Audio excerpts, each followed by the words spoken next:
Hello, Louisa Jewell here. A few years ago, I had a wonderful opportunity to interview Dr. Fred Luthans. Now, together with his colleagues, Dr. Luthans created this construct known as psychological capital.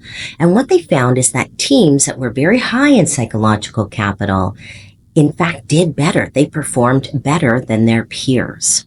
And so psychological capital is made up of 4 different components: hope, efficacy, resilience, and optimism. So when teams were high in these 4 components, they did better. They performed better. Now, he also said to me, Louisa, I will share a secret with you. And here's the golden nugget of performance. There's one of these factors that is actually more predictive of performance than any of the others. And can you guess what it is? It was efficacy, self-efficacy. Now, self-efficacy is the belief that you can be successful in any given endeavor. It's sort of like confidence, like an action-oriented kind of confidence. And if you want to know more about how to build your self-efficacy, if you want to become more confident, I write a lot about this in my book, Wire Your Brain for Confidence, The Science of Conquering Self-Doubt. Another thing that I learned is that the collective efficacy of the team, in fact, predicts performance even more than the individual scores of self-efficacy of each individual person on the team. So if you can actually build team collective efficacy, then you've got an even greater chance to outperform your competitors. Now, if you think about what is going on in society today with AI and technology, things are changing so quickly.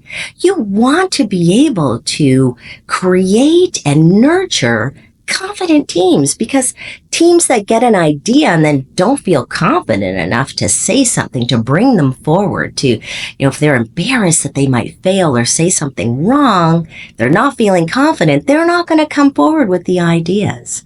So now in today's day and age, if you want to have a competitive advantage, if you want to stay ahead of the game, if you want to be on the leading edge, you need confidence. Your teams need confidence.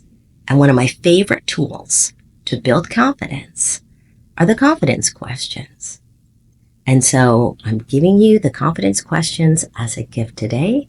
These are solution-focused questions that if you can ask someone these questions, someone on your team, or if you're a coach, you want to build the confidence of one of your clients, ask them these powerful questions. It is a great tool.